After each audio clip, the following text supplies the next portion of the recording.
లేచి నిలబడదాం, ప్రార్థించుకుందాం. తలలో ఉంచండి, ప్రార్థనలు ఏకీభవించండి. మహాగణుడ, మహోపకారి, మా ప్రియ పరలోకపు తండ్రి, మరొక్కసారి మీ ఘనమైన నామానికి వందనాలు చెల్లించుకుంటున్నాం నాయన. మీ సన్నిధానంలో నిలబడి ఉన్నాం. ఇప్పటి వరకు పాటలతో మిమ్మల్ని మహింపరిచాం, వాక్య పట్టణంతో మిమ్మల్ని మహింపరిచాం, ప్రార్థనలతో నాయన మిమ్మల్ని విన్నమించుకున్నాం నాయన. ముఖ్యమైన సమయానికి వచ్చాం. మాతో మీరు మాట్లాడండి, మమ్మల్ని బలపరచండి. మీ మాటలు మాలో ఉత్తేజాన్ని రేపండి నాయన. మమ్మల్ని స్థిరపరచండి. మీకోసం మమ్మల్ని అర్హమైన పాత్రగా ఎన్నుకోమని మిమ్మల్ని వేడుకుంటున్నాం ఆయన. నిలబడిన నాకు మీ పరిశుద్ధాత్మను వాక్శక్తిని నాకు అనుగ్రహించండి. నిలబడిన మీ పిల్లలందరికీ కూడా మీ పరిశుద్ధాత్మని సహాయము, శక్తి వారి మనస్సులను తెరవండి. వారి మనస్సులో మీ వాక్యమైన విత్తనం నాటండి. వాళ్ళు భద్రపరుచుకొని అది ఫలించే విధంగా కృప చూపించమని అడుగుతూ ఈ చిన్న ప్రార్థన యేసుక్రీస్తు వారి నామమున అడిగి వేడుకొంచున్నాం మా కన్న తండ్రి. ఆమేన్. కూర్చోండి. ఇక నన్ను నిలవబెట్టినటువంటి దేవాదేవునికి, అవకాశం ఇచ్చినటువంటి దేవాదేవునికి, అదేవిధంగా మా ప్రియులు, ఆత్మీయులు, ఇంకా చెప్పలేను అన్నగారు నాగేశ్వరరావు అన్నగారికి క్రీస్తు వారి అతి పరిశుద్ధమైన నామంలో నా యొక్క శుభాభివందనాలు తెలియజేసుకుంటున్నాను. అదేవిధంగా కూడి వచ్చిన మీ అందరికీ కూడా శుభాభివందనాలు యేసుక్రీస్తు వారి నామంలో తెలియజేసుకుంటున్నాను. దేవుని బిడ్డలారా, మనం ప్రాముఖ్యమైన సమయానికి వచ్చాం కాబట్టి ఒక 2 ప్రశ్నలు మీకు వేస్తాను. ఏమండి? మొదటి ప్రశ్న, మీరందరూ రక్షణ తీసుకున్నారా? ఇంతకీ రక్షణ అంటే ఏమిటి? దేవుని బిడ్డలారా, ఒకటి గమనించండి. ఈ ప్రశ్నకి సమాధానం నేను చెప్తా, కానీ మీకు తెలిసిన క్రైస్తవులందరినీ ఈ ప్రశ్న అడగండి. కంపల్సరీ మీరు అడిగి తీరాలి. ఎందుకనంటే అనుకుంటారు రక్షణ అంటే మాకు తెలుసు అని, లేకపోతే రక్షణ అని అనగానే ఇంకా మేము ఇన్ని సంవత్సరాలు అవుతుంది, ఈ బేసిక్ ప్రారంభ విషయాలు మమ్మల్ని అడుగుతారు ఏంటని అడగచ్చు. కానీ ఈ చిన్న పదములో ఎంత పెద్ద విషయం దాగుంది అనేది తర్వాత మీకు అర్థమవుతుంది. Okay, right. ఇక రెండో ప్రశ్న, యేసుక్రీస్తు వారు భూమి మీదకి ఎందుకు వచ్చారు? పాపులను రక్షించడానికి యేసుక్రీస్తు వారు వచ్చారు, అందరికీ తెలిసింది. ఇంకా నిత్య జీవాన్ని ఇవ్వటానికి, ఇంకా లేఖనాలు నెరవేర్చడానికి, పరలోకాన్ని ఇవ్వటానికి, ఇంకా తండ్రి చిత్తాన్ని నెరవేర్చడానికి, ఇంకా ఎవరైనా సరే మీ దేవుని గురించి మీరు చెప్పండి అని అనగానే మన నోటి నుంచి వరదల రావాలి. ఇది గుర్తుపెట్టుకోండి. ఇది పిల్లలకు కూడా చాలా చాలా చాలా ప్రాముఖ్యంగా నేర్పించాల్సిన విషయం. యేసుక్రీస్తు వారు ఈ భూమి మీదకి ఎందుకు వచ్చారు అని అనగానే మన నోటి నుంచి ఎలా రావాలి? వరదల రావాలి. రెఫరెన్సులతో సహా వచ్చేస్తే ఇంకా బెస్ట్. సో పిల్లలకి పాటలతో పాటు, ప్రార్థనతో పాటు ఈ విషయాన్ని ప్రాముఖ్యంగా నేర్పించండి. ఎందుకంటే ఈ విషయం చిన్న విషయం కాదు. మనం దేన్నైతే నమ్మి పట్టుకున్నామో, ఎవరినైతే మనం ఆరాధిస్తున్నామో అతని గురించి మనకు తెలియకపోతే ఎలా? కొన్ని విషయాలు తెలుసు, ఇప్పటివరకు చెప్పినవి తప్పని అనట్లే. ఇప్పటివరకు చెప్పినవి 100కి 100% రైట్. కానీ ఇంకా ఇంకా తెలియాలి. కంప్లీట్ డీటెయిల్స్ మన దగ్గర ఉండాలి. ఏమండి? రైట్. దేవుని బిడ్డలారా, మన జీవితంలో మంచి జరుగుతుంటుంది, చెడు కూడా జరుగుతూ ఉంటుంది. చాలామంది అనుకుంటారు, నాకే ఎందుకు ఈ చెడు జరుగుతుంది, నాకే ఎందుకు ఈ బాధ కలుగుతుంది, లేకపోతే నన్నే ఎందుకు దేవుడు ఏడిపిస్తున్నాడు, లేకపోతే నా విషయంలోనే ఎందుకు, నా కుటుంబంలోనే ఎందుకు ఎందుకు ఎందుకు దేవుడు ఇలాగా అని చెప్పి చాలామంది బాధపడతా ఉంటారు. ఒక విషయం నేను చెప్తాను. మీరు దేవుని ప్రణాళికలో ఉంటే, దేవుని చిత్తంలో మీరు ఉంటే, మీ జీవితంలో మంచి జరుగుతుంది, చెడు కూడా జరుగుతుంది. ఎందుకనంటే మీకు ఒక ఆశ్చర్యకరమైన విషయాన్ని చెప్తాను. చాలా ఆశ్చర్యపోతారనమాట. అదేంటండి, దేవుడిలో ఉంటే చెడు కూడా జరుగుతుందా అని అంటే జరుగుతుంది, చెడు కూడా జరుగుతుంది. అది కూడా ఎందుకో మీకు సందర్భం చెప్తాను. అపోస్తుల కార్యములు 17వ అధ్యాయము 10వ వచనం, వెంటనే సహోదరులు రాత్రి వేళ పౌలును శీలను బెరయకు పంపించిరి. వారు వచ్చి యూదుల సమాజ మందిరములో ప్రవేశించిరి. చాలండి.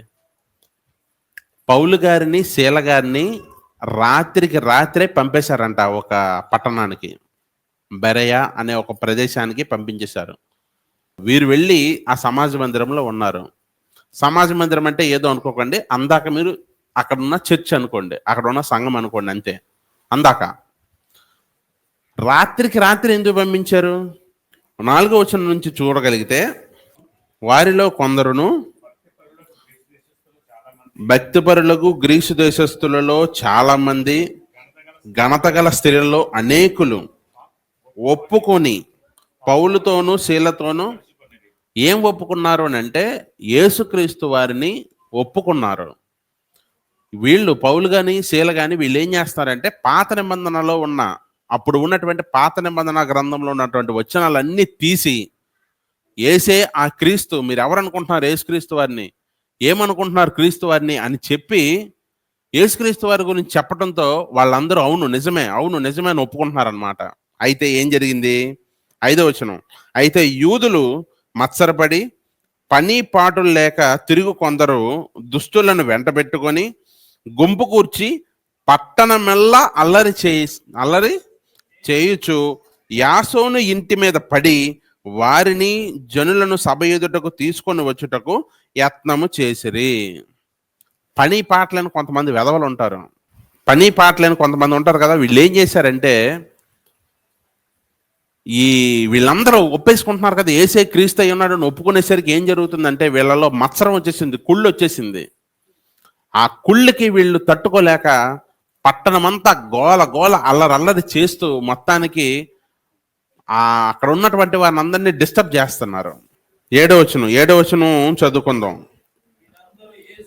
వీరందరూ యేసు అను వేరొక రాజు ఉన్నాడని చెప్పి కైసరు చట్టమునకు విరోధముగా నడుచుకుని వారు అని కేకలు వేసిరి. ఈ మాటలు వినుచున్న జన సమూహమును పట్టణపు అధికారులను కలవరిపరచిరి. వీళ్ళ డిస్టర్బెన్స్ ఎంతలా ఉంది, ఎంతలా వీళ్ళని డిస్టర్బ్ చేశారంటే ఆ పట్టణపు అధికారులను సైతం డిస్టర్బ్ చేశారంటే చూడండి ఎంత గోల్ చేశారు. అర్థమవుతుందా మీకు చెప్తుంది? ఒక పక్క పౌలు గారు శీల గారు విపరీతమైన దేవుని పనిలో ఉన్నారు. వీళ్ళు చేస్తుంది ఏంటి అని అంటే, ఏమంటే యేసే క్రీస్తు అయి ఉన్నాడని చెప్పి బలమైన వాక్యం చెప్తుంటే వాళ్ళు ఏం చేస్తున్నారంటే డిస్టర్బ్ చేసే పనిలో ఉన్నారు. వాళ్ళు మొత్తానికి గడబిడి చేసి హడావిడి చేసేసి వీళ్ళని ఎలాగైనా సరే చంపేద్దాం అన్న స్థితికి వచ్చినప్పుడు రాత్రికి రాత్రి సహోదరులందరూ మీరు ఇక్కడ ఉండడం మంచిది కాదు, ఇక్కడ నుంచి మీరు అర్జెంటుగా మీరు వెళ్ళిపోండి అని చెప్పి ఇద్దరిని, పౌలు గారిని శీల గారిని రాత్రికి రాత్రి ఎక్కడికి పంపించారండి? ఎక్కడికి పంపించారు? బెరయగా పంపించారు. ఇంతకుముందు మీకు చెప్పా, మన జీవితంలో చెడు జరిగినా అది మన దేవుని చిత్తములో ఉండి మన విషయంలో చెడు జరిగినా అది మంచే అని చెప్పాను. ఈ విషయంలో మంచే ఉందని మీరు అనొచ్చు, అంటే పౌలు గారి విషయంలో మంచే ఉందని అనొచ్చు. వీళ్ళు చేస్తుంది మంచి పనే కదా? మంచి పనే కదా వీళ్ళు చేస్తుంది? మంచి పనే. కానీ మరి వారికి చెడు కూడా జరిగిందిగా.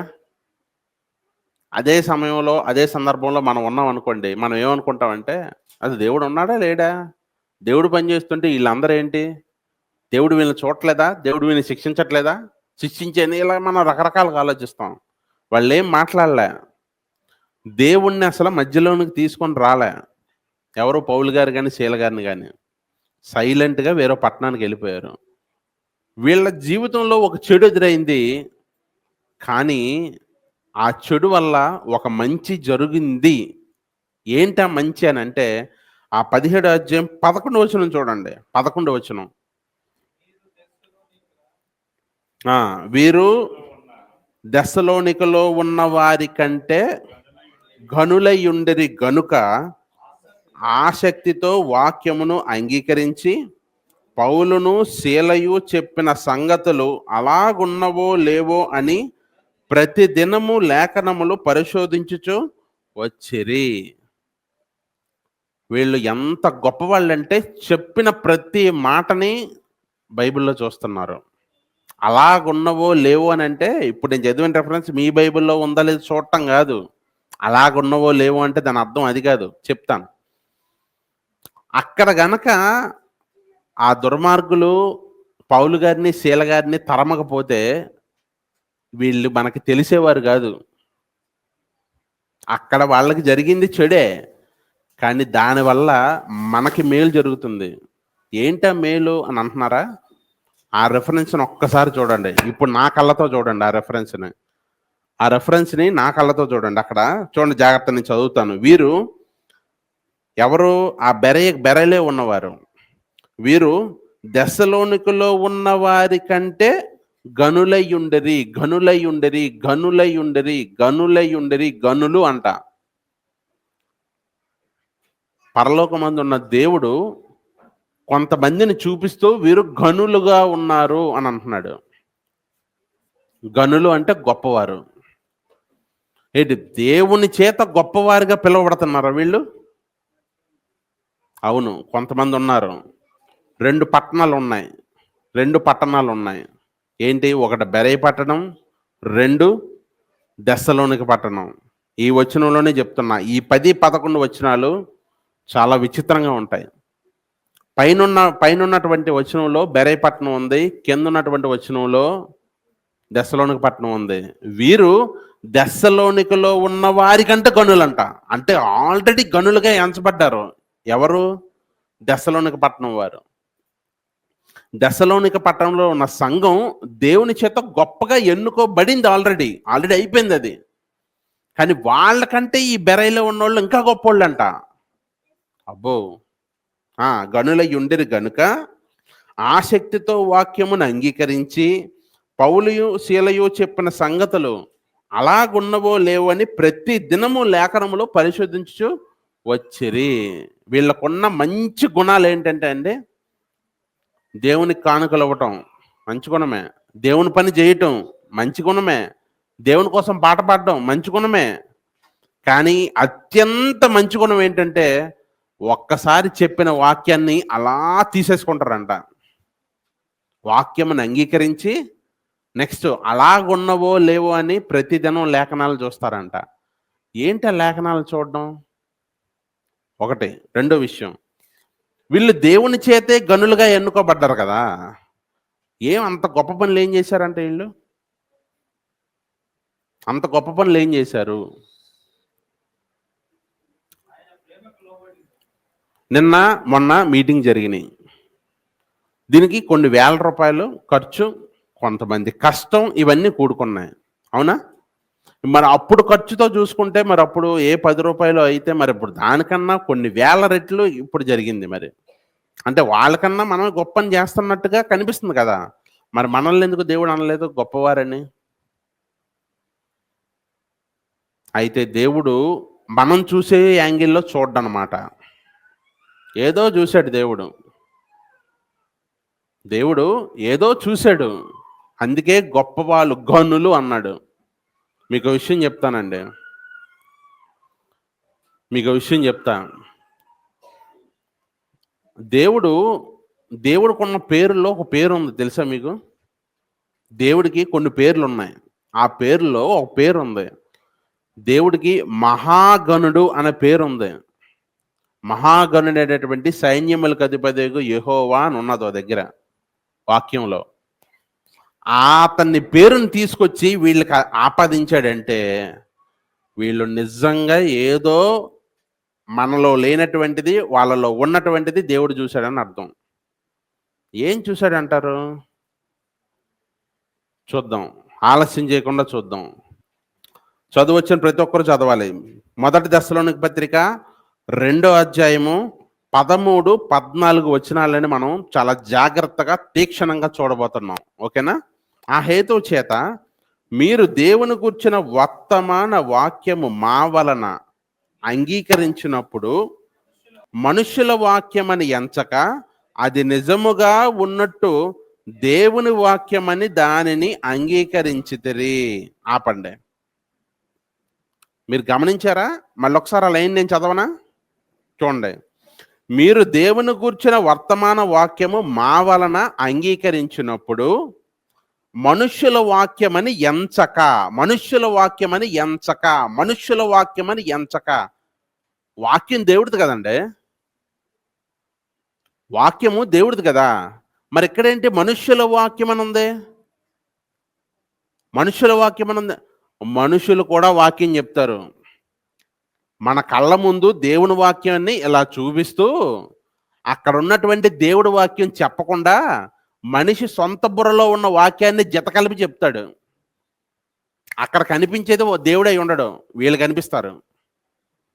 అంటే దేవుడిని అలాగ చూపిస్తూ దేవుడి మార్గంలో నడిపిస్తున్నామని చెబుతూ దారి మళ్ళించేస్తారు. అది మనుష్యుల వాక్యం. అర్థమవుతుందా? మనుష్యుల వాక్యమని ఎంచక ఏముందండి అక్కడ? అది నిజముగా ఉన్నట్టు దేవుని వాక్యమని దానిని అంగీకరించితిరి. వీళ్ళు గనులుగా ఎందుకు దేవుని చేత తీర్పు తీర్చబడ్డారో మీకు తెలుసా? ఎందుకో తెలుసా? వీళ్ళలో ఉన్న మొదటి లక్షణం ఏంటంటే వీళ్ళు ప్రతిరోజు బైబిల్ చదువుతారు. బైబిల్ చదువుతారు కాబట్టే ఏది దేవుని వాక్యమో, ఏది మనిషి కలిపి చెరుపుతున్న వాక్యమో వాళ్ళకి ఇట్టే కనిపెట్టారు వాళ్ళు. నిన్న అన్న వాక్యం అయిపోయింది, భోజనం చేస్తున్నాం. భోజనం చేస్తుంటే అన్న సాంబార్లో బెల్లం కలిసింది అని ఏదో సంథింగ్ దాని గురించి ఏదో చెప్పాడు. సాంబార్ గురించి నిన్న కలిసిందో నిన్న ఈరోజు కలిసిందో నాకు అంత డీటెయిల్ మర్చిపోయాను. అది మొత్తానికి మాట చెప్పాడు. నేను అన్నాను, అన్న మీకు ఎలా తెలిసింది? అతను మీతో చెప్పాడా, లేకపోతే మీరు అతనితో చెప్పారా, లేకపోతే టేస్ట్ చూసి రుచి చెప్పారా అని అన్నాను. మేము దీని గురించి మాట్లాడుకోలేదు, నేను టేస్ట్ చేయగానే నాకు అది అర్థమైపోయింది అన్నాడు అన్న. మీకు కూడా అలాంటి టాలెంట్లు ఉంటాయి, మీ పనుల్లో ఉంటాయి. ఏనా బ్రహ్మన్న, సిమెంట్ ఎంత కలపలేదో మీకు తెలిసిపోద్ది. మీ పనుల్లో తెలిసిపోతుంది. మీ పనుల్లో మీరు ఎక్స్పర్ట్లు. ఆ పనిలో మీకు తెలియట్లేదంటే దాని అర్థం ఏంటి? ఏది ఎంత కలపాలో, ఏది ఏం చెయ్యాలో మీకు తెలియట్లేదంటే దాని అర్థం ఏంటి? ఆ పని మీద మీకు సరైన అవగాహన లేదు, రైట్, దృష్టి సరైనది లేదు అని అర్థం. వీళ్ళు ఎంత గనులంటే వాక్యం చెబుతుంటేనంటే ఇతను ఈ పాయింట్ చెప్పడా, ఈ పాయింట్ బైబిల్లో ఇలాగుంది, ఇతను ఇంకోలా చెప్తున్నాడు అంటే ఇతను కలిపి చెరిపేశాడు ఈ వాక్యం, తీసేయి అని వీళ్ళ వాక్యాన్ని అంగీకరించే విధానం చూడండి ఎంత బాగుందో. ఎంత బైబిల్ చదివి పిండితే అది వచ్చి ఉంటుంది చెప్పండి. అప్పటికి వీళ్ళకు ఉన్నది పాత నిబంధన అనుకుందాం అందాక, అంటే 39 పుస్తకాలు ఉన్నాయి. ఈ 39 పుస్తకాలని జ్యూస్ తీసేస్తే అసలు వాళ్ళకి ఏంటి? అసలు ఎంత గొప్ప గనులకి వెళ్ళి పౌలు గారు, శీల గారు వాక్యం చెప్తున్నారంటే వీళ్ళు ఎంత తాగేశారో చూడండి ఆ బైబిల్ని. మీకు అర్థమవుతుందా? వీళ్ళు గనులు, ఈ గనులకు వచ్చి ఇంకా మహాగనులు వచ్చి వాక్యం చెప్తున్నారంటే చూడండి. వీళ్ళలో ఉన్న తత్వం ఏంటో తెలుసా? వాక్యం చెప్తుంటే అది మనుష్యుడి వాక్యమా దేవుడి వాక్యమా అని ఇట్టే కనిపెడుతున్నారంటే చూడండి అసలు అంత గొప్పవాళ్ళు వీళ్ళు. ఏముందండి ఇంకా చదువుదాం, ఆ లైన్ కంటిన్యూషన్ చదువుదాం మనం. ఎంచక అది నిజముగా దేవుని వాక్యమని దాన్ని అంగీకరించితిరి గనుక మేమును మానక దేవునికి కృతజ్ఞతాస్తులు చెల్లించుచున్నాము. ఆ వాక్యమే విశ్వాసులైన మీలో కార్యసిద్ధి కలుగు చేయుచున్నది. మీరు దేవుని కోసం పని చేయటం లేదు అని అంటే దాని అర్థం ఏంటో తెలుసా? మీలో వాక్యము అయితే చచ్చిపోవాలి, లేదా ఆ వాక్యం గాలికి ఎగిరిపోవాలి. వీళ్ళు కార్యసిద్ధి వీళ్ళు చాలా పనులు చేస్తున్నారండి. వీళ్ళు బెరయ సంఘస్థులు కానివ్వండి, దెస్సలోనిక సంఘం కానివ్వండి, వీళ్ళు ఉన్నారే పోటీ పడుతున్నారు దేవుడి దగ్గర, మనుషుల దగ్గర కాదు. మళ్ళీ చెప్తున్నా, దేవుడి దగ్గర పోటీ పడుతున్నారు. మేము గొప్ప అని. ఏ విషయంలో? దేవునికున్న స్టాండర్డ్స్. మళ్ళీ దేవుడికే ఎంత స్టాండర్డ్స్ ఉన్నాయి, ఆ స్టాండర్డ్స్లో వాక్య ప్రకారంగా 100% మేము బతకాలంటున్నారంటే చూడండి వాళ్ళలో ఎంత గొప్పగా ఉందో ఆ వాక్యం. ఏంటండి అసలు ఇలాగున్నారు వాళ్ళు? దేవుడు ఎంచడంలో ఏమైనా తప్పు ఉందంటారా? ఏమండి వీళ్ళు గనులు కాదా? మీరు అనుకోవచ్చు, ఎంత గొప్పదండి, ఇక్కడతో అయిపోయిందేమో అనుకోవచ్చు. మీకు విషయం చెప్తా, ఇది మొదటి మెట్టిది. ఇది మొదటి మెట్టు. దేవుని చేత గనులుగా ఎంచబడే విషయంలో మొదటి మెట్టిది. మొదటి మెట్టులోనే ఇంతుందా? మొదటి మెట్టులోనే వాళ్ళకి బైబిల్ అంతా తెలుసంటే చూడండి. మొదటి మెట్టులోనే చెబుతున్న వాక్యం ఏది మనుషుడి వాక్యమో, ఏది దేవుని వాక్యమో కనిపెట్టే స్థితికి వెళ్ళారంటే వీళ్ళ దగ్గర నాకు తెలిసి ఇప్పుడున్న బోధకులు ఎవరో పనిచేయరండి అసలు. ఎవరు పనిచేయరు. అంత ఎక్స్‌పర్ట్‌లు అయిపోయారు వీళ్ళు. రెండో వాక్యం చూడండి అక్కడ. రెండోది ఏముంది? మొదటి దశలోనికి పత్రిక మొదటి అధ్యాయము 9వ వచనం 10వ వచనం. మీ యొద్ద మాకెట్టి ప్రవేశము కలిగెనో అక్కడ జనులు మమ్మను గూర్చి చెబుతున్నారు. మరియు మీరు విగ్రహములను విడిచిపెట్టి జీవము గలవాడును సత్యవంతుడునగా దేవునికి దాసులగుటకును. చాలండి, చాలు చాలు చాలు. రెండో మెట్టు ఏంటో తెలుసా? దేవుని చేత గనులుగా ఎంచబడుతున్న వీళ్ళలో ఉన్న ఆనిముత్యం లాంటి గుణం ఏంటో తెలుసా? చూడండి ఆ వాక్యంలో ఏముంది? అక్కడ మీ యొద్ద మాకు ఎట్టి ప్రవేశము కలిగనో అక్కడ జనులు మమ్మను గూర్చి చెలుపుతున్నారు. అసలు మేమెవరో అక్కడ ఉన్నటువంటి వాళ్ళకి తెలీదు. మా మొహాలు చూడలే, మా మాట వినలే, మేము ఎక్కడ ఉంటామో వాళ్ళకి తెలియదు. కానీ మా గురించి మీరు వాళ్ళకి చెబుతుంటే మీరు మళ్ళీ మేము వచ్చేసరికి వాళ్ళు ఆనందపడుతున్నారంటే చూడండి. వీళ్ళ మధ్య ఎంత ప్రేమ ఉంటే ఒకళ్ళ గురించి ఒకళ్ళు మాట్లాడుకుంటారు చెప్పండి. ఎంత ప్రేమ ఉంటే మాట్లాడుకుంటారు. మనలో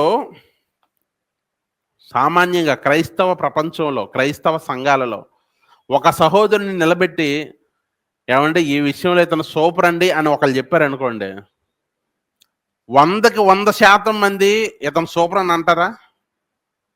చెప్పండి మీరే. 10 మంది సూపర్ అంటే 90 మంది ఏమంటారు? ఊరకనే ఇచ్చేస్తారేటి, ఏ ₹1,00,000 ఇచ్చి ఉంటాడు, ఇలాగే కదండి మాట్లాడతారు. లేకపోతే ఆయన బంధువై ఉంటాడేమో, ఇలాగే కదండి మాట్లాడతారు. సహోదర ప్రేమ ఏమైంది? ఒకనిని ఒకడు ఘనముగా ఎంచుకొనిడి అన్న మాట ఉన్నదా, సచ్చిందా? మనలో ఆ గుణం ఉండాలి. మనలో గుణం ఉండాలి. అన్నా ఈ విషయంలో నువ్వు సూపర్, ఈ విషయంలో నువ్వు ఎక్స్పర్ట్, ఈ పనిలో నేను తలదూర్చను, నా పనిలో నువ్వు తలదూర్చలేవు. మనల గురించి మనం చెప్పుకోవడం సంగతి పక్కన పెట్టండి, కానీ పక్కవాడి గురించి మాట్లాడాలి. మీరు హృదయపూర్వకంగా మళ్ళీ మాట్లాడాలి, పెదాల మీద రాకూడదు మాట. వీళ్ళు ఎంత గొప్ప వాళ్ళంటే చూపించడానికి ఫోటోలు లేవు, ఏమండి, వినిపించడానికి వాయిస్ రికార్డులు లేవు, ఏమీ లేవు. కానీ పౌలు గారు, శీల గారు ఆ ప్రదేశానికి వచ్చినప్పటికి ఏమవుతుందంటే వీళ్ళ గురించి చెప్తున్నారంట. దెస్సలోనికి పట్టణం వారు ఆల్రెడీ చెప్పేశారంట. వాళ్ళందరూ పౌలు అంటే మీరా, శీలంటే మీరా, మీ గురించి ఆల్రెడీ చెప్పేశారండి వీళ్ళు. మీరెంత గొప్పవారు, అంత గొప్పవారని చెప్తున్నారు. ఆ గొప్పతనం అనేది ఎలాగుందో పక్క లైన్లో ఉంది చూడండి. చూపిస్తూ, ప్రేమ చూపిస్తూ ఏముందండి అక్కడ? తెలియజెప్పుచున్నారు. మరియు చూస్తున్నారా, అదే వచనం, మీరు విగ్రహములను విడిచిపెట్టి జీవము గలవాడును సత్యవంతునకు దేవునికి దాసులైపోయారు. విగ్రహాలను విడిచిపెట్టడం, జీవం గల దేవుని వైపు తిరగడం పెద్ద విషయం ఏముంది, మేము కూడా అదే చేసామని అంటారు. అంతేనా? అంతేనా అనుకోండి. మనకి విగ్రహం అనగానే మన మైండ్లోకి వచ్చే థాట్ ఏంటి? విగ్రహం అనగానే మన బుర్రలోకి వచ్చే థాట్ ఏంటి? ఏమీ లేదు, ఒక ఆకారం. మిగతా వాళ్ళందరూ వెళ్ళి దానికి కొబ్బరికాయ, అరటిబండో పెడతారు, మొక్కుతారు, వచ్చేస్తారు. ఇదే కదండి మనకు గుర్తొచ్చింది. విగ్రహం అంటే అది కాదు. విగ్రహ రూపంలో నీ హృదయంలో ఎవ్వరున్నా, ఏ మనిషి ఉన్నా, దేవుడి స్థానాన్ని దాటి ఎవ్వరున్నా సరే నువ్వు విగ్రహ ఆరాధకుడివే. గుర్తుపెట్టుకో. విగ్రహం అంటే చిన్నపిల్లల్లాగా మీరు ఊహించుకోకండి. మీరు పాలు తాగేవాళ్ళు కాదు. వీళ్ళు వాక్యంలో ఎదుగుతున్నవారు, ఎదిగినవారు, చాలా సంవత్సరాలు బైబిల్ పట్టుకున్నవారు. మీకు తెలియాల్సింది ఏంటంటే మీ హృదయంలో దేవుడి స్థానాన్ని దాటి ఎవరున్నా, కొంతమంది మాట్లాడతారు, నాకు ఎవ్వరు ఇష్టం లేదండి, నా భార్యే అంటారు. అంటే దేవుడి స్థానాన్ని దాటి ఇచ్చేసావా? ఇచ్చేస్తే నువ్వు విగ్రహారాధకుడివి. నాకు ఏది అవసరం లేదండి, నాకు డబ్బే అన్నారనుకోండి, ఆ డబ్బే నువ్వు విగ్రహారాధకుడివి. నువ్వు ఏదైనా పెట్టుకో, నీ హృదయంలో దేవుడు కాక ఏదైనా నింపావా, నువ్వు విగ్రహారాధకుడివే. దీన్ని బట్టి వాళ్ళ హృదయాలు ఎలాగున్నాయో ఒక్కసారి మీరు క్యాల్కులేట్ చేయండి, లెక్కేయండి ఒకసారి వాళ్ళ హృదయాలు. వాళ్ళ హృదయాలలో దేవుడు తప్ప ఎవ్వరు లేరు. అది అక్కడ చెప్పబడుతున్న మాట. ఇప్పుడు చదవండి, మీకు అర్థమవుతుంది. వాళ్ళు ఎలాగా దేవునికి దాసులయ్యారో ఆ వాక్యం మనతో మాట్లాడుతుంది. ఏమనుందండి అక్కడ? మరియు మీరు విగ్రహములను విడిచిపెట్టి జీవము గలవాడును సత్యవంతుడు నగు దేవునికి దాసులు అయిపోయారంట. ఎలాగయ్యారు దేవునికి దాసులు? వాళ్ళ హృదయాల్లో ఏమీ లేదు, వాక్యం, పాట, దేవుడు అంతే. ₹1,00,00,000 ఇచ్చారనుకోండి, వాళ్ళు ఏం చేస్తారు తెలుసా? సంతోషంగా తీసుకొచ్చి అపోస్తలుల పాదాల దగ్గర పెడతారు. పాదాల దగ్గర ₹1,00,00,000 ఇస్తే నెత్తినెట్టుకొని తిరిగే వాళ్ళు ఉన్నారు మనలో. ఉన్నారా? ఆ ఆ ₹1,00,00,000 తాలూకా వాల్యూ, దాని విలువ అపోస్తలుల పాదాలు. అది వాళ్ళండి. అర్థమవుతుందా? ఇంకా చదవండి కింద. దేవుడు మృతులలో నుండి లేపిన యేసును, అనగా రాబో ఉగ్రత నుండి మనలను తప్పించుచున్న ఆయన కుమారుడైన యేసు పరలోకము నుండి వచ్చుట ఎదురు చూచుటకును మీరు ఎలాగో దేవుని వైపు తిరిగారో ఆ సంగతి వారే తెలియజేయుచున్నారు. రెండు వచనాలు మాట్లాడుతున్నాడు ఆయన. ఒకటి, మీరు విగ్రహం నుంచి విడిచిపెట్టి వచ్చారు, మొదటి విషయం. రెండో విషయం ఏంటంటే ఇందాక మిమ్మల్ని అందరిని ఒక ప్రశ్న అడిగాను, రక్షణ అంటే ఏమిటి అని అడిగానా? నెక్స్ట్ ఇంకో క్వశ్చన్ కూడా అడిగాను, యేసుక్రీస్తు వారు భూమి మీదకి ఎందుకు వచ్చారని. మీకు విషయం చెప్తానండి. యేసుక్రీస్తు వారు ఎక్కడున్నారు? మన దగ్గరికి రాకమునుపు, భూమి మీదకి రాకమునుపు ఎక్కడ ఉన్నారు? తండ్రి దగ్గర ఉన్నారు. ఓకే, భూమి మీదకి వచ్చి వెళ్ళిపోయిన తర్వాత తండ్రి దగ్గరే ఉన్నారు. అసలు యేసుక్రీస్తు వారు ఎందుకు భూమి మీదకి వచ్చారో తెలుసా? అసలు యేసుక్రీస్తు వారి కాన్సెప్ట్ కానీ దేవుడి తాలూకు కాన్సెప్ట్ కానీ ఏంటో తెలుసా? తండ్రి ఏమో మనుషులందరినీ పరిశుద్ధులుగా చూడాలన్నది తండ్రి తాలూకు చిత్తం. ఇది మనందరికీ తెలుసు. కానీ మనిషి చూస్తుంటే పాపం వైపే పరిగెడుతున్నాడు. మరి వీళ్ళని పరిశుద్ధులు చేసేది ఎవరు? ఒకళ్ళ తర్వాత ఒకళ్ళు వచ్చారు, ప్రవక్తలు వచ్చారు, నిలబట్టలేదు. దైవజనులు వచ్చారు, నిలబట్టలేదు. రకరకాలు వచ్చారు, నిలబట్టలేదు. యేసుక్రీస్తు వారు వచ్చారు, మనకి రక్షణ ఇచ్చారు. రక్షణ అనగానే మనకు గుర్తొచ్చేది ఏంటో చెప్పనా? బాప్తిస్మం. అంతేనా? రక్షణ అనగానే మనకి ఏం గుర్తొస్తుంది? బాప్తిస్మం. కానీ అసలు అర్థం ఏంటో తెలుసా అండి? అసలు ఉన్న అర్థం ఈ వచనంలో ఉంది. అసలు అర్థం ఏంటి? ఆ వచనం ఒకసారి చదవండి. దేవుడు మృతుల్లో నుండి లేపిన యేసు, అనగా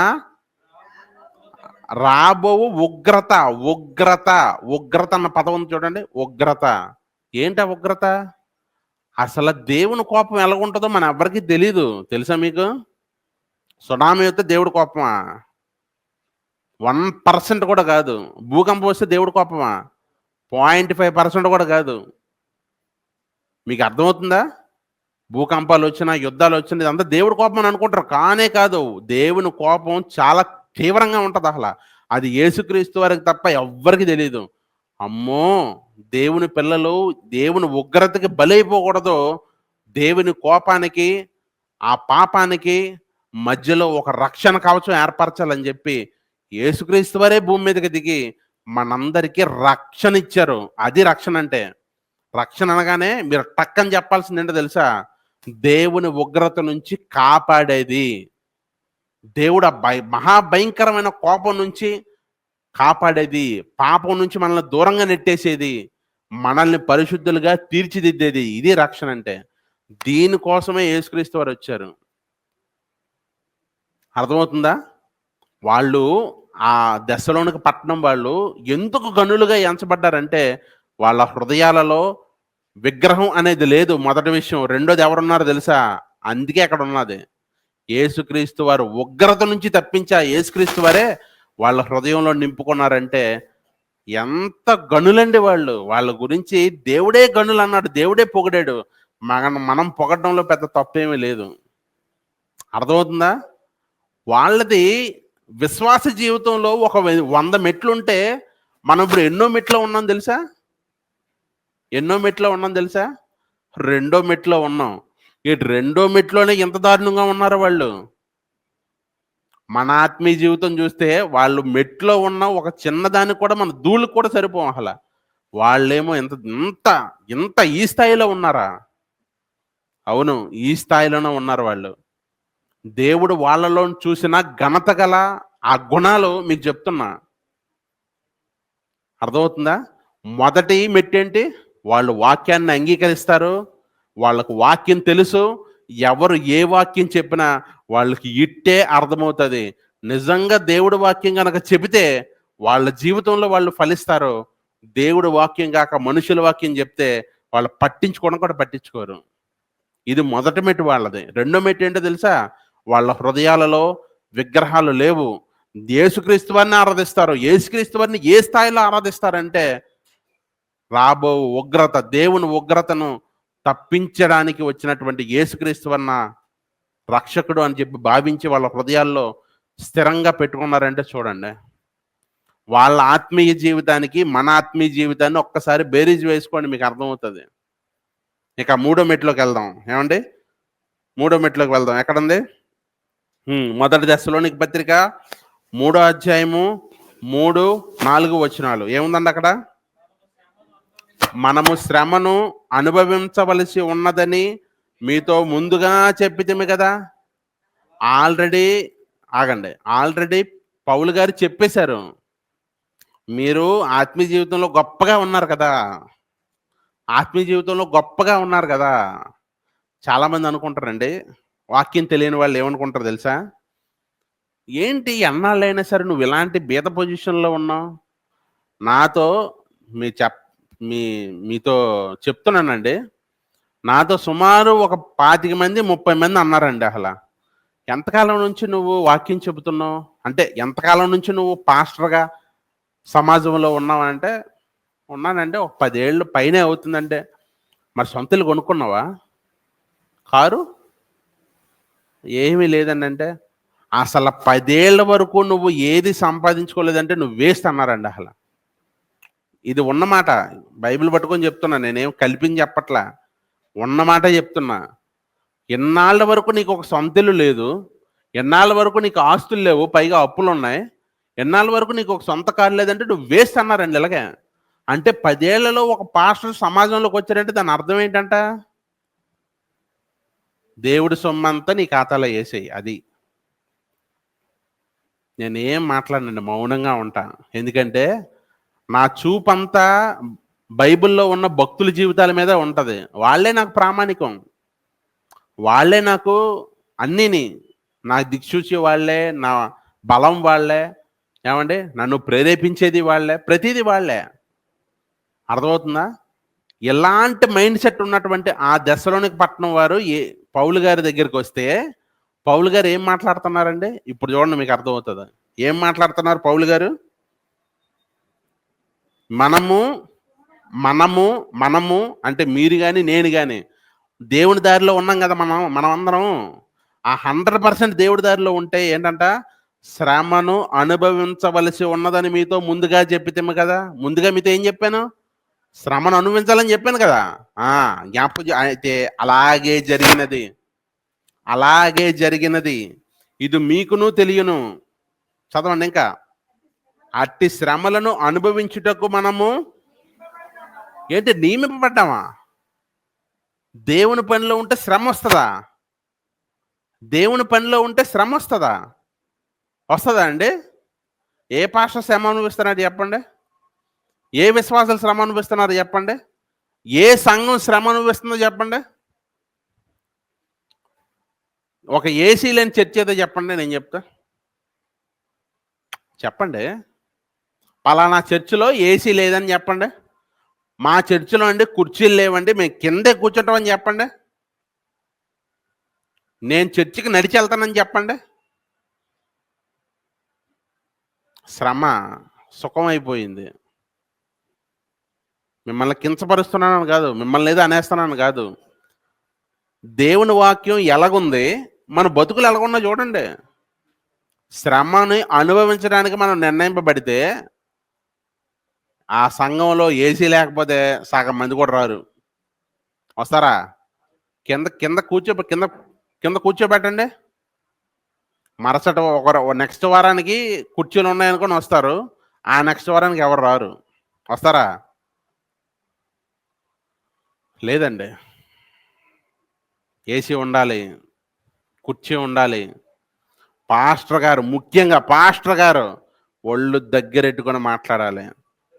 గసిరాడా, గసి గసిరాడా, తిట్టాడా, వాక్యం వంక పెట్టుకొని ఏదైనా అన్నాడా, ఆడైపోయాడు పాస్టర్.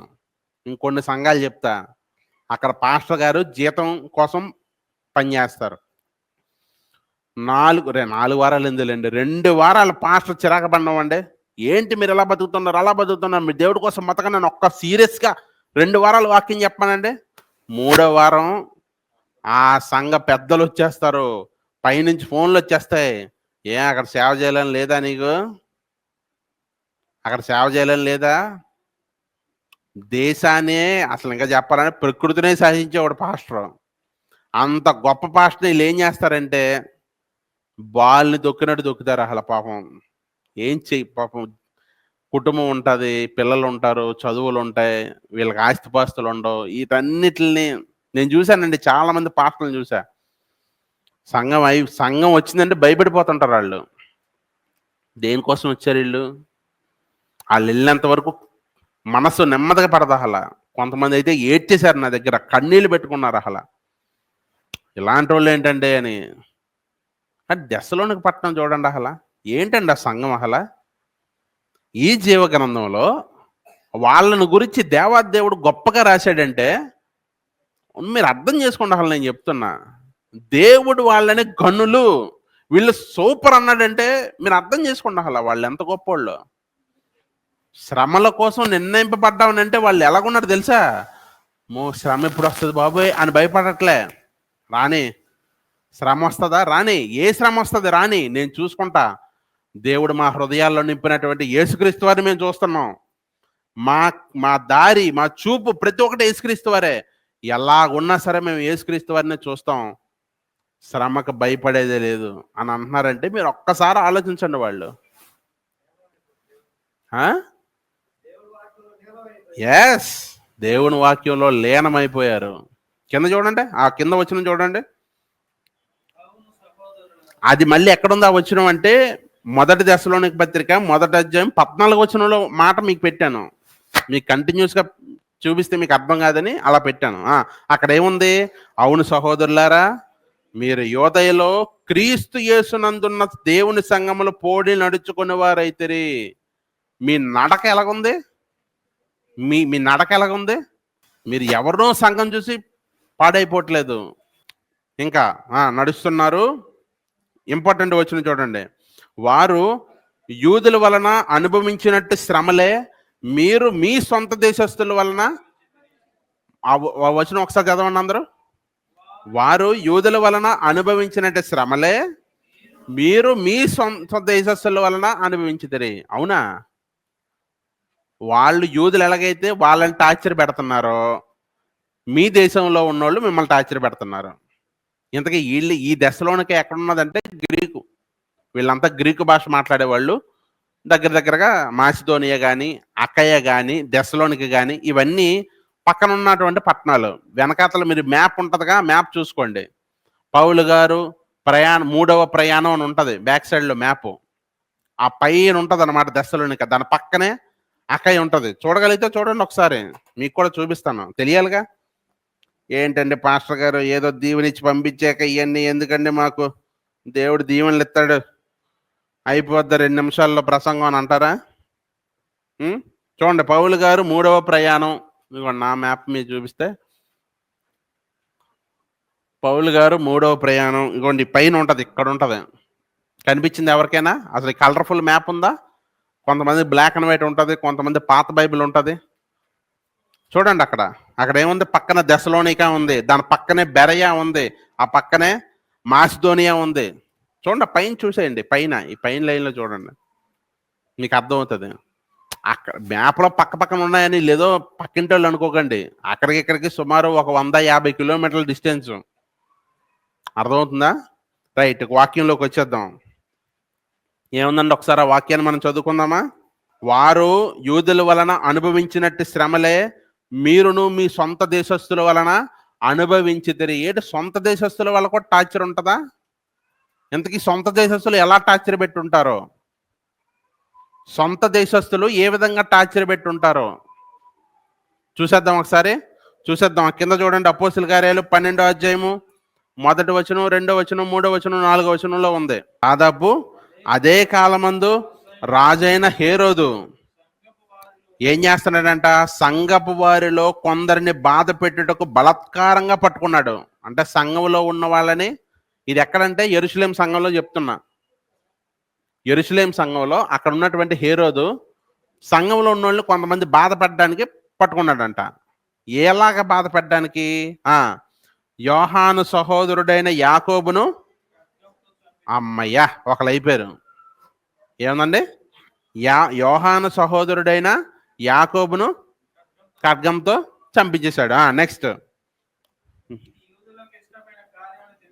ఏది ఇష్టం అంటే, ఇది యూదులకు ఇష్టమైన కార్యమని తెలుసుకొని పేతురును కూడా పట్టుకున్నారు.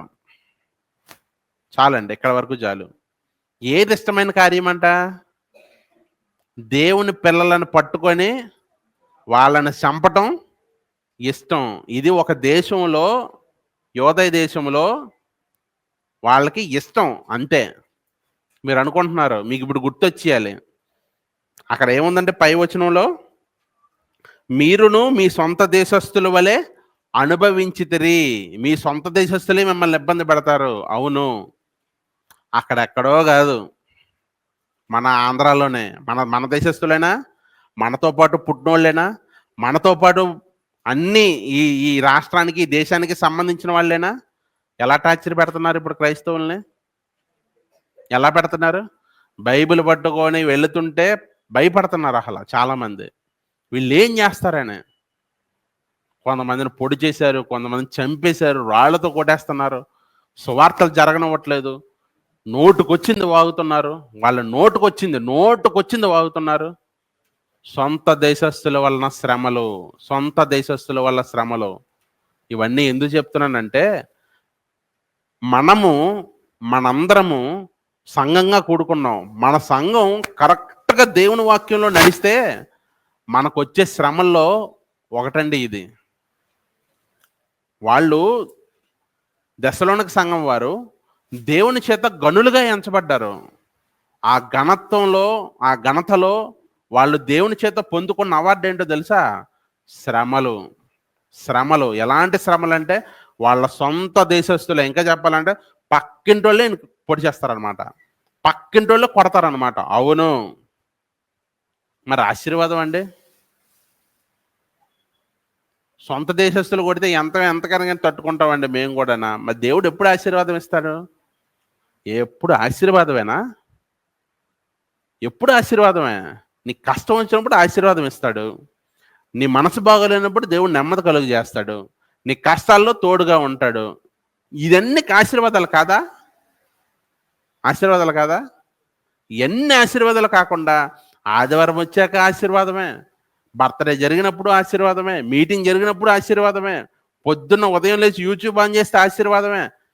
ఆశీర్వాదాలు అయితే మరి పని అంతా ఎవడు చేస్తాడు? ఒక సంఘం ఎలా నడుచుకోవాలో దేవుడు చెప్తున్నాడు. ఇదంతానా? అర్థమవుతుందా మీకు? ఒక సంఘం ఎలా నడుచుకోవాలో చెప్తున్నాడు. ఇన్ని కష్టాలు మేము భరించలేమని అంటారు చాలామంది. ఇన్ని కష్టాలు మా వల్ల కాదని అంటారు. మీరు ఎప్పుడైతే శ్రమలకు దూరంగా ఉన్నారో దేవుడు మీకు అంతకన్నా దూరంగా ఉంటాడు. ఎందుకంటే పౌలు గారు అనుభవించని శ్రమ ఏంటో చెప్పండి. శీల గారు అనుభవించిన శ్రమ ఏంటో చెప్పండి. వాళ్ళిద్దరిని చంపేద్దామని చెప్పి కాళ్ళకు బోండాలేసి జైల్లో పడేశారు. మిగతా వాళ్ళైతే గజగజలు ఆడిపోతారు, ఎప్పుడు చంపేస్తాడా అని. వీళ్ళేం చేస్తారు సంతోషంగా? సంఘం అక్కడ జైల్లో హ్యాపీగా పాటలు పాడుతున్నారు దేవునికి. యెహోవా నీ నామము ఎంతో బలమైంది దేవా, సింహాల బోనుల్లో దానియేలును పడేసిన ఇడిపించావు, నన్ను కూడా అలాగే ఇడిపిస్తావు, నేను టెన్షన్ లేకుండా పాడుకుంటాను, కాసేపు అయ్యాక పడుకుంటున్నా నాళ్ళు ఉన్నారు. ఈ లోపు గందరగోళం జరిపి మొత్తానికి బయటకు వచ్చేసారు. అర్థమవుతుందా మీకు దేవుని బిడ్డలారా? ఒక సంఘం ఎలా నడుచుకోవాలో, ఒక వ్యక్తి ఎలా నడుచుకోవాలో, మనం ఇంటి దగ్గరికి వెళ్ళాక ఎలా నడుచుకోవాలో వాక్యం చెప్తుంది. సంఘంకి వచ్చాక మనం అందరం కలిసికట్టుగా ఎలా దేవుని పని చెయ్యాలో సంఘం చెప్తుంది. ఏమండి? ఇక చివరగా ఒక వాక్యం ఉందా, చదువుకొని మనం ముగించేసుకుందాం. 2వ దశలోనిక పత్రిక 1వ అధ్యాయము 3, 4, 5 వచనాలు. సహోదరులారా, మేము ఎల్లప్పుడూ దేవునికి కృతజ్ఞతాస్తులు చెల్లించుటకు బద్దులమై ఉన్నాము, ఇది యుక్తమే. పౌలు శీల గారు చెప్తున్నారు, మీ సంఘం ఎక్కడో ఉండొచ్చు, మేము ఎక్కడో ఉండొచ్చు, కానీ మీ విషయంలో దేవునికి నిరంతరము కృతజ్ఞతాస్తులు చెల్లిస్తున్నాము, నిరంతరం చెల్లిస్తున్నాం. ఎందుకంటే మేము చెప్పిన సువార్త మీలో 100కి 200% ఫలిస్తుంది. ఎలా అనగా చూస్తున్నారా? మీ విశ్వాసం బహుగా అభివృద్ధి పొందుచున్నది. మీ విశ్వాసం ఏమవుతుందంట? బహుగా అభివృద్ధి పొందుతుంది. విశ్వాసము బహుగా అభివృద్ధి పొందుతుందంట. మన విశ్వాసం అంటే ఏంటో టక్కని చెప్పండి. ఇలాగే క్వశ్చన్ చేస్తా, ఎందుకంటే మన పరిస్థితి ఏంటో మనకు అర్థం కావాలి. వచ్చి ఇక్కడ వాక్యం వినేసి కానుకిచ్చేసి వెళ్ళిపోతే ఏముందండి? మీకు వచ్చిన లాభం ఏంటి, అన్నకు వచ్చిన లాభం ఏంటి చెప్పండి. అరే, దేవుడు మనల్ని ఇంత ప్రణాళికలు ఏర్పాటు చేసుకున్నాడు కదా. ఏర్పాటు చేసుకున్న కనీసమైనా మనం న్యాయం చేయాలిగా. మనకు ఒక 5 తలాంతులు ఇచ్చాడు అనుకోండి, ఏదో మన స్వార్థం కొద్దో 2 వాడేసుకున్నాం, కనీసం 3 కష్టపడాలిగా, కనీసం 1 తలాంత కోసమైనా కష్టపడాలిగా. మన విశ్వాసం ఎలాగుంటుందని అంటే, ఇంకా దాని గురించి మనం తర్వాత మాట్లాడుకుందాంలేండి. చదవండి ఇక్కడ. మీ అందరిలో ప్రతివాడును ఎదుటివాని ఎడల చూపు ప్రేమ విస్తరిస్తుంది. ఇది 4వ మెట్టు వాళ్ళది. వీళ్ళ గురించి ఇంకా చెప్పాలంటే ఇంకో 2 గంటలు పడుతుంది. దశలోనిక సంఘం గురించి మాట్లాడానంటే. ఒక సంఘం గురించి దేవుడు ఎన్ని వాక్యాలు చెప్తున్నాడు చూడండి. అసలు ఎంత నచ్చితే దేవుడు అలా మాట్లాడతాడు చెప్పండి. ఎంత నచ్చితే మనకి ఈ విధంగా చూపిస్తున్నాడు చెప్పండి. ఏముందండి అక్కడ? మీ అందరిలో ప్రతి వాడును ఎదుటివాణి ఎడల చూపు ప్రేమ. మా జీతం మాకే సరిపోవట్లేదండి, ఇంక ఎదుటోడికి ఏం పెడతామని అంటారా? మీకు తెలీదు. పుచ్చుకొనుట కంటే ఇచ్చుట ధన్యం, ఇచ్చుటే ధన్యత. ఇవ్వండి. మీరు తిన్న రూపాయలో పావలా ఇవ్వండి. ఇప్పుడు ఏమైపోతే పావలాగా పోయేది. మీరు ఈరోజు పావలా వదులుకున్నారనుకోండి, దేవుడు చూసి మీకు ఇస్తాడు కరెక్ట్గా. మీకు ఎంత ఇవ్వాలో ఎలాగివ్వాలో దేవుడు తెలుసు. మీకు తెలియదండి. నేను రుచి చూశానండి దేవుణ్ణి. నేను గర్వంగా చెప్పుకుంటున్నా, ఈ విషయంలో దేవుణ్ణి నేను నిజంగా రుచి చూశాను. ఎందుకంటే నాకు ఎన్ని కష్టాలు ఉన్నా, ఎన్ని శ్రమలు ఉన్నా, దేవుడి విషయంలో మాత్రం మరి ఎవరైనా ఇబ్బందులు ఉంటే నా దగ్గర ఉన్నది ఇచ్చేస్తాను. ఎందుకంటే మరి తర్వాత సంగతి తర్వాత. చూడండి ఏముందండి అక్కడ. అందువలన చూడండి, అందువలన మీ హింసలన్నిటిలోనూ మీరు సహించుచున్న శ్రమల్లోనూ మీ ఓర్పును విశ్వాసమును చూచి మేము దేవుని సంఘముల మీద అతిశయపడుచున్నాము. పౌలు గారు, శీల గారు దేవుని సంఘాలన్నిటి మీద ది బెస్ట్ సంఘం అని అతిశయపడుతున్నారంటే చూడండి ఎన్ని విషయాలు. చూడండి అక్కడ, మీ హింసల్లో, మీరు సహించున్న శ్రమల్లో మీ ఓర్పును విశ్వాసాన్ని. ఇన్ని శ్రమల్లో విశ్వాసం ఉందా వాళ్ళకి? ఈ వారంలో ఏదైనా జరిగితే వచ్చే ఆదివారం మన దగ్గర కట్, అంతేనా? ఏమని అడిగారు అనుకోండి, బ్రదర్ మనసు బాగాలేదు బ్రదర్, దేవుడు ఎందుకో నా జీవితంలో ఇలా చేశాడు బ్రదర్, అందుకే నేను సంఘానికి రాలేకపోయాను బ్రదర్. నువ్వు సంఘానికి వస్తావా రావా అనేది అది కనీసం కూడా చూస్తాడు దేవుడు, మర్చిపోవద్దు. నీకు శ్రమలున్నా, కష్టాలున్నా, హింసలున్నా నీ ఫార్ములా ఒక్కటే, దేవుడి దగ్గర రా. వచ్చిన తర్వాత శ్రమ ఉంటుందో లేదో నువ్వు చూసుకో ఒకసారి. నీకు ఏ శ్రమ ఉందో నాకు తెలీదు. నీకు ఎటువంటి శ్రమ ఉందో, నీ ఇంట్లో ఏం జరుగుతుందో నాకు తెలీదు. ఆ దేవుణ్ణి బట్టి నేను చెప్తున్నా, నీ నీ పరిపూర్ణ హృదయం దేవుడి మీద ఒక్కసారి ఉన్నదనంటే కష్టం మళ్ళీ నీ జోలికి కూడా రాదు. నా గురించి డీటెయిల్స్ కావాలంటే అన్నని అడగండి, చెప్తాడు. తల ఎందుకు ఊడిపోతుందో అన్నకి తెలుసు. ఇన్నిటిలో కూడా దేవుడి విషయంలో అంటే దేవుడే నాకు, మిగతావే. అర్థమవుతుందా? అంటే నేనేదో గొప్పగా చెప్పుకుంటున్నాను కాదండి. నాలో ఉన్న దేవుడు నాకు ఇచ్చినటువంటి ఆ గుణాన్ని మీకు కూడా చెప్పేస్తున్నా. ఎన్ని శ్రమలున్నా ఏడ్చుకుంటేనే సరే దేవుడి సంఘానికి వచ్చేసేయండి. మీ ఏడ్పు నవ్వుగా మార్చబడుతుంది. ఓకే, చదివేసుకుందాం చివరిది. ఇది హైలైట్ రెఫరెన్స్ అండి, ఈ 5వ వచనం. ఎక్సలెంట్ రెఫరెన్స్, మీరు మర్చిపోకూడదు. దేని కొరకు మీరు శ్రమ పడుచున్నారో, దేనికోసం మీరు కష్టపడుతున్నారో, దేనికోసం మీరు ఎదురు చూస్తున్నారో,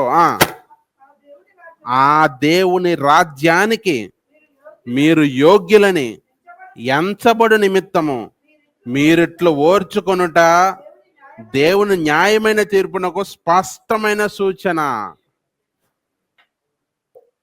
ఎవరి గురించో రెఫరెన్స్ తీసుకొచ్చి చెప్పట్లే నేను. దెస్సలోనిక పట్టణం గురించి దెస్సలోనిక పత్రికలో ఉన్నదే చెప్తున్నా. దేవుడు వాళ్ళకి ఏమిచ్చాడంట? ఆ దేవుని రాజ్యానికి మీరు యోగ్యులు. దేవుని రాజ్యానికి మీరు ఓకే అయిపోయారు. మీకు విషయం చెప్తా, ఈ భూమి మీద ఉన్నంత వరకే మీరు దేవుని రాజ్యానికి వెళ్ళాలా వద్దని మీరు డెసిషన్ తీసుకోవాలి. చచ్చిపోయిన తర్వాత దేవుడు చూసుకుంటాడండి, నా గురించి దేవుడు తెలుసని అన్నారు అనుకోండి, మీరు దెబ్బ అయిపోతారు. ఇక్కడ ఈ భూమి మీద ఉన్నప్పుడే, సంఘములో ఉన్నప్పుడే మీరు మారు మనసు పొంది దేవుని కోసం పనిచేసేవారుగా ఉంటే దేవుడు మిమ్మల్ని ఓకే, ఈ క్యాండిడేట్స్ అందరూ ఓకే అని ఆయన ఒక్కసారి టిక్ పెట్టాడు అనుకోండి, మీరందరూ కళ్ళు మూసి తెరిచేలోగా పరలోకంలో దేవునితో సహవాసం కలిగి ఉంటారు. ఈ భూమి మీద ఉన్నప్పుడే దేవుని చేత మనం ఏమనిపించుకోవాలో తెలుసా? ఏమనిపించుకోవాలి? ఆ దేవుని రాజ్యానికి మనము యోగ్యం అనిపించేసుకోవాలి. అలాగా అనిపించుకోలేదు అని అంటే బతుకు బస్ స్టాండే. అర్థమవుతుందా మీకు? అపోస్తుల కార్యాలు 17వ అధ్యాయము 10-11 వచనాలు. అపోస్తుల కార్యాలు 17వ అధ్యాయము 10-11 వచనాలు ఏముందండి అక్కడ? వెంటనే సహోదరులు రాత్రి వేళ పౌలును శీలను బరయ్యకు పంపించిరి. వారు వచ్చి యూదుల సమాజంలో ప్రవేశించిరి. వీరు దెస్సలోనికలో ఉన్న వారి కంటే గనులై ఉండిరి. దెస్సలోనికలో ఉన్న వారి కంటే బెరయ పట్టణస్తులు ఇంకా గనులంట. ఆల్రెడీ బెరయ పట్టణానికి ఘనతనిచ్చాడు, దెస్సలోనిక పట్టణానికి దానికన్నా ముందే ఇచ్చేసాడు ఘనత. గనులై ఉండ్రి గనుక ఆసక్తితో వాక్యమును అంగీకరించి పౌలును శీలయు చెప్పిన సంగతులు అలాగున్నవో లేవని ప్రతిదినము లేఖనములను పరిశోధించు వచ్చిరి. ప్రతి దినం లేఖనాలు పరిశోధిస్తున్నారంట. ఎలాగా? ఇది మనుషులు చెప్పే వాక్యమా, దేవుడు చెప్పే వాక్యమా? ఏ వాక్యం ఇది? మనిషి మనకి మోసం చేయడానికి చెప్తున్న వాక్యమా, దారి మళ్లించడానికి చెప్తున్న వాక్యమా, దేవుని పని కోసం నిలబెట్టే వాక్యమా అని వాళ్ళు ప్రతి దినం లేఖనాలను పరిశోధిస్తూ దేవుణ్ణి ప్రార్థన చేసుకుంటూ ప్రతిరోజు వాళ్ళు వాక్యం మీద కాన్సన్ట్రేషన్ కలిగి ఉన్నారు. అందుకే వాళ్ళు గనులయ్యారు. ఎంత గనులయ్యారో మీకు 4 రకాలు చూపించాను. ఈ 4 రకాల చివరికి వెళ్ళేసరికి దేవుడు వాళ్ళని దేవుని రాజ్యానికి యోగ్యులు అన్నాడు. ఇక మన సంగతికి వద్దాం. మనం ఎప్పుడు యోగ్యులు అవుతాం?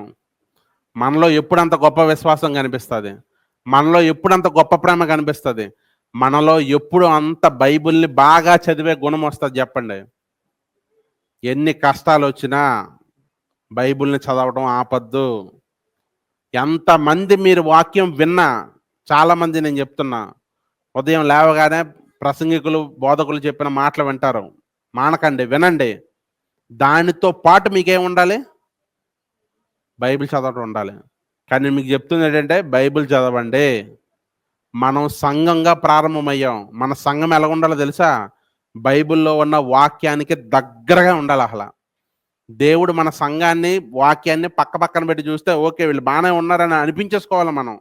మన విశ్వాసంలో కానీ, ప్రేమలో కానీ, దేవుని పనిలో కానీ, శ్రమల్లో కానీ, ఏ విషయంలోనైనా సరే ఎదుటివారి ఎడల చూపే ప్రేమను కానివ్వండి, దేన్నైనా సరే మనం దేవునికి దగ్గరగా ఉండాలి. ఆశీర్వాదం దేవుడిస్తాడు. దాని గురించి కూడా నేను మాట్లాడతా, కాదనట్లేదు. కానీ ప్రాముఖ్యమైన విషయాలు పక్కన పెట్టి ఎప్పుడు ఆశీర్వాదం అంటే అది నీ ఆత్మీయ జీవితాన్ని నాశనం చేస్తుంది. మర్చిపోకండి. ప్రార్థించుకుందాం. తల్ల వంచండి.